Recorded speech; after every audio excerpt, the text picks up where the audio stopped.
శ్రీమాత్రే నమ. జయ గురు దత్తాత్రేయ నమ. ఈ వీడియోలో మనం సింహరాశి వారికి ఆగస్టు 16 నుంచి 31 మధ్యలో జరగబోయే పక్ష ఫలితాలు పరిశీలించినప్పుడు ఇంచుమించుగా గ్రహాలన్నీ కూడా సింహరాశి వారికి అనుకూలంగా మారడం జరిగింది. ఎటొచ్చి ఒక్క శని భగవానుడు అష్టమ స్థానంలో వక్రగమనం పొందడం వల్ల ఎప్పుడో జరిగిపోయినటువంటి ఫలితాలు పనులకి ఇప్పుడు ఫలితం అనుభవించవలసి వస్తుంది. ఏదన్నా కంప్లీట్గా క్లోజ్ అయిపోయింది, ఇంకా మనకి దాని విషయంలో ఎటువంటి ఇబ్బంది లేదు అనుకున్నది తిరిగి మళ్ళా ఓపెన్ అయి కొత్త సమస్యలు రావడం జరిగే అవకాశం ఉంది. కాబట్టి అలాగే రాహువు సప్తమ స్థానంలో ఉంటూ మీ దగ్గర ఉంటూ మీకు మీ యొక్క విషయాలన్నీ తెలుసుకొని అవతల వారికి చేరవేస్తూ మీ యొక్క పతనానికి కారణమయ్యే మిత్రులు బంధువులు మీ చుట్టూ ఉన్నారనే విషయాన్ని గమనించవలసి ఉంటుంది. అయితే ఈ రెండు విషయాలు అంటే రాహువు అలాగే శని ఎంత ఇబ్బంది పెట్టినప్పటికీ కూడా మిమ్మల్ని ఒక రక్షణ కవచంలా రక్షించే గురుగ్రహం 11వ స్థానంలో ఉన్నంత వరకు కూడా మీకు ఎవరు ఎన్ని ఇబ్బందులు పెట్టినా కూడా ఎవరో ఒకరు అటు దైవ సహకారంతోనూ అటు గురువుల యొక్క సహకారంతోనూ మీరా సమస్య నుంచి 100కి 100 పాళ్ళు బయటపడడం జరుగుతుంటుంది. కాబట్టి చిన్న చిన్న విషయాలకి ఆందోళన పడకుండా చాలా ధైర్యంగా వ్యవహరించవలసి ఉంటుంది గురువు యొక్క లాభస్థితి వల్ల. ఈ పక్షంలో ఈ 16వ తారీఖున రాష్ట్రాధిపతి రవి జన్మరాశిలో అయినటువంటి సింహరాశిలోకి ప్రవేశించడం వల్ల మీలో ఒక ఆత్మధైర్యం అన్నది కంపల్సరీగా పెరుగుతుంది. చిన్న చిన్న సమస్యల్ని ఎదుర్కొని పోరాడగలిగే శక్తి మీకు లభించడం జరుగుతూ ఉంటుంది. ఒక ఆధ్యాత్మిక గురువు లభించడం వల్ల కానీ ఏదైనా ఒక మేధావి మీకు సహకరించడం వల్ల మీ యొక్క నాలెడ్జ్ని మీ యొక్క విద్వత్తుని ఇంకా పెంచుకునే ప్రయత్నం చేస్తారు. ఏదో ఒక ప్రభుత్వ పదవి మీకు ఈ సమయంలో రావడం జరుగుతుంది. కొన్ని అదనపు బాధ్యతలు కొన్ని రెస్పాన్సిబిలిటీస్ రావడం వల్ల ప్రతి విషయాన్ని కూడా జాగ్రత్తగా ఆచితూచి నిర్ణయం తీసుకోవాల్సి ఉంటుంది. గతంలో ఉన్నటువంటి స్వేచ్ఛ ఇప్పుడు అంతగా ఉండకపోవచ్చు. ఏదైనా మీ యొక్క హోదా ఈ సమయంలో పెరిగే అవకాశం ఉంది. ఇక లాభస్థానంలో శుక్రగ్రహం అంటే 2 గ్రహాలు లాభస్థానంలో ఉండడం వల్ల మీ యొక్క ఆదాయం రెట్టింపు అయ్యే అవకాశం ఉంది. ముఖ్యంగా తృతీయ దశమాధిపతి లాభస్థితి అవ్వడం వల్ల మీ యొక్క సహ ఉద్యోగులు ఏదైనా ఒక వృత్తిలో కానీ ఒక వ్యవస్థలో కానీ మీతో పనిచేసే సహ ఉద్యోగుల యొక్క సహకారం పెరుగుతుంది. మీ యొక్క ఆదాయం పెరుగుతుంది. ముఖ్యంగా స్త్రీల యొక్క సహకారం పెరుగుతుంది. తోడబుట్టిన వారి యొక్క సహకారం పెరిగే అవకాశం ఉంది. బాగా అధికార హోదాలో ఉన్నటువంటి వ్యక్తులు హైకమాండ్ లాంటి వాళ్ళు మీకు సహాయపడుతూ మిమ్మల్ని ప్రోత్సహిస్తూ వారు చేయవలసినటువంటి పనులు మీ ద్వారా చేయించి మీకు లబ్ధి పొందే విధంగా వాళ్ళు చేసే అవకాశం ఉంది. ఇవన్నీ ఒక ఎత్తు అయితే ధనస్థానంలో వాక్ స్థానంలో కుజగ్రహ సంచారం చాలా వరకు ఈ సందర్భంలో ఉన్నది ఉన్నట్టు యథార్థంగా మాట్లాడడం వల్ల కుటుంబ సభ్యుల మధ్య విభేదాలు విరోధాలు వచ్చే అవకాశం ఉన్నది. అంటే కుజుడు మీకు భాగ్యాధిపతిగా ధనస్థానంలో ఉండడం వలన పెద్దవారి ద్వారా భూముల ద్వారా స్థిరాస్తుల ద్వారా ఆదాయం వచ్చినప్పుడు కూడా ఆ ఆదాయం ఎక్కువ రావడం వల్ల కుటుంబ సభ్యుల మధ్య కొన్ని విభేదాలు రావడం, ఈ ధనాన్ని సద్వినియోగపరిచే విషయంలో కొన్ని మనస్పర్ధలు రావడం జరుగుతూ ఉంటుంది. మీ కుటుంబ సభ్యుల వరకు మీరు అన్యోన్యంగా ఉన్నప్పటికీ కూడా ఇతరులు మీ కుటుంబ విషయాల్లో జోక్యం చేసుకొని ఏదో విధంగా మీ కుటుంబ విచ్ఛిన్నానికో కుటుంబ సభ్యుల మధ్య విభేదానికో కారణం అవ్వడం జరుగుతూ ఉంటుంది. ఎందుకంటే శని భగవానుడు మీకు అష్టమ స్థానం నుంచి మీ యొక్క ధనస్థానాన్ని చూడటం వల్ల అక్కడ ఉన్నటువంటి కుజుడిపై మీ దృష్టి ఉండడం వల్ల ఈ కుటుంబ సభ్యుల్ని ఉపయోగించుకొని మిమ్మల్ని పతనం చేయాలనో దెబ్బతీయాలన్న ప్రయత్నం అపోజిషన్ వారు బయట వారు ప్రయత్నం చేస్తుంటారు. అందువల్ల సాధ్యమైనంత వరకు బయట వారికి తావు ఇవ్వకుండా ఉండాలంటే సాధ్యమైనంత వరకు మీ కుటుంబ సభ్యులకు అనుకూలంగా మీరు ఉండవలసి ఉంటుంది. ఎంత అనుకూలంగా ఉన్నా ఎవరో ఒకరు మీకు వ్యతిరేకంగా పనిచేయడం, మిమ్మల్ని ఏదో విధంగా ఇబ్బంది పెట్టాలనే ప్రయత్నం చేయడం, ఇవన్నీ మీ యొక్క బంధువర్గంలో కానీ సహచర వర్గంలో కానీ జరిగే అవకాశం ఉంది.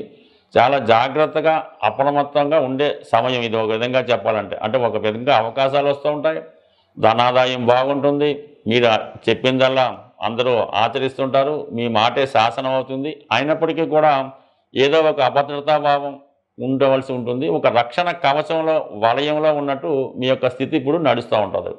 ముఖ్యంగా బుధుడు 12వ స్థాన స్థితి సెల్ఫ్ మిస్టేక్ వల్ల, కుటుంబ సభ్యుల వల్ల నష్టపోయే అవకాశం ఉంది. ఏదో ఒక స్కామ్లోనో ఏదో ఒక మోసంలోనో డబ్బులు పెట్టే విధంగా ఈ గ్రహస్థితి సూచిస్తుంది. కాబట్టి సాధ్యమైనంత వరకు నమ్మకం లేని చోట డబ్బు పెట్టడం కానీ, నమ్మకం లేని వ్యక్తులకి మీరు నమ్మి వారికి ధనాన్ని ఇవ్వడం కానీ చేయడం వల్ల నష్టపోయే అవకాశం ఉంటుంది. బట్ ఏదైనా ప్రస్తుతం వస్తున్నటువంటి ఆదాయాన్ని, లాభాన్ని జాగ్రత్తగా సద్వినియోగపరచుకుంటే మంచిది. ఏమాత్రం అజాగ్రత్తగా ఉన్న మీ యొక్క వ్యక్తిగత ప్రతిష్టకు, ఆర్థిక విషయాలకి నష్టం కూడే అవకాశం ఉంది. ప్రస్తుతం ఉన్నటువంటి గ్రహాల స్థితి మనకి అనుకూలంగా ఉన్నప్పటికీ కూడా చాలా ప్రయత్నాలు విఫలమవడం జరుగుతూ ఉంటుంది. ముఖ్యంగా చదువు పూర్తయిన తర్వాత 2-3 సంవత్సరాల దాకా కూడా ఉద్యోగం రాకపోవడం, అలాగే అమ్మాయిలకు కానీ అబ్బాయిలకు కానీ ఎన్ని ప్రయత్నాలు చేసినా కూడా వివాహ సంబంధాలు కుదరకపోవడం జరుగుతూ ఉంటుంది.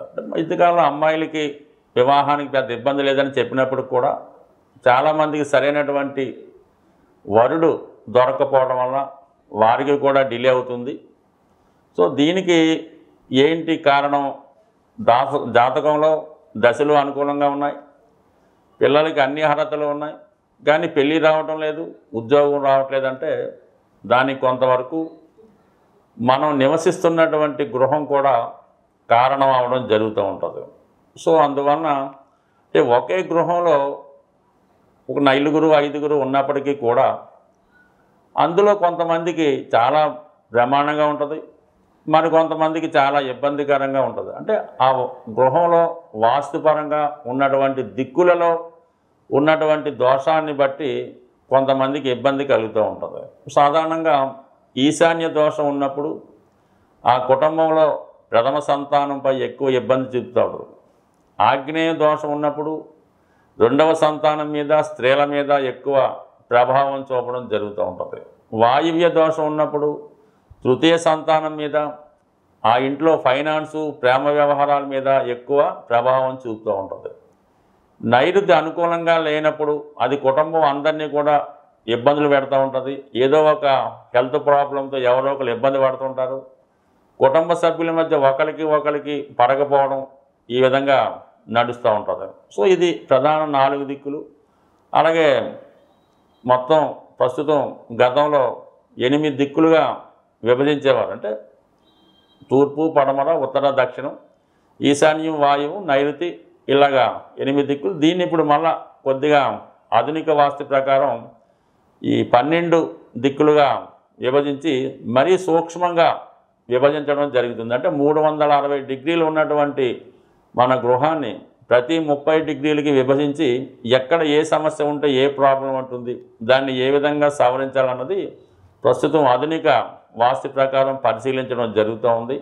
ఏదైనా మన జీవితాలు బాగుపడాలి, తొందరగా సెటిల్ అవ్వాలి అనుకున్నప్పుడు ఖచ్చితంగా కొంత శ్రమ అయినా, కొంత ధనం ఏవైనా గృహాన్ని ముందు సరి చేసుకుంటే ఆ గృహంలో నివసిస్తున్న వారికి అదృష్టయోగం పట్టడం, వారి ఇంప్రూవ్మెంట్ కూడా బాగా రావడం జరుగుతూ ఉంటుంది. సో దానివల్ల ఏంటంటే మీకు అన్నీ బాగున్నా కూడా ఇటువంటి సమస్యలు ఎదురవుతున్నాయి. ముఖ్యంగా పెద్దవాళ్ళకి హెల్త్ ప్రాబ్లం, పిల్లలకి పెళ్లి ప్రాబ్లం, కొంతమందికి వ్యసనాల వల్ల ధనాన్ని పోగొట్టుకోవడం, ముఖ్యంగా అప్పు తీరకపోవడం. 1,00,000 రూపాయలు నెలకు వస్తున్నా కూడా 10,000 అప్పున్నా కూడా తీర్చలేకపోతుంటారు. ఇవన్నీ కూడా ఒకసారి ఎవరైతే జీవితంలో అభివృద్ధి చెందామనుకున్నారో, ఇంకా బాగుందాం అనుకున్నారో, మీ యొక్క గృహాన్ని కూడా పరిశీలించుకొని, అలాగే జరుగుతున్నటువంటి దశ అంతర్దశలను కూడా జాగ్రత్తగా పరిశీలించుకొని తగు విధంగా పరిష్కారం చేసుకుంటే చిన్నగా, అంటే గోడితో పోయేదాన్ని గొడ్డల దాకా తెచ్చకుండా చిన్న పరిష్కారంతో రాబోయే విపత్తుల్ని కాపాడుకునే అవకాశం ఉంటుంది. సో ఏదైనా వాస్తు అన్నది సరి చేసుకోవాలి తప్ప యంత్రాలతోనో తాయెత్తులతోనో బొమ్మలతోనో వాస్తు ఎప్పుడు కూడా సరవదు.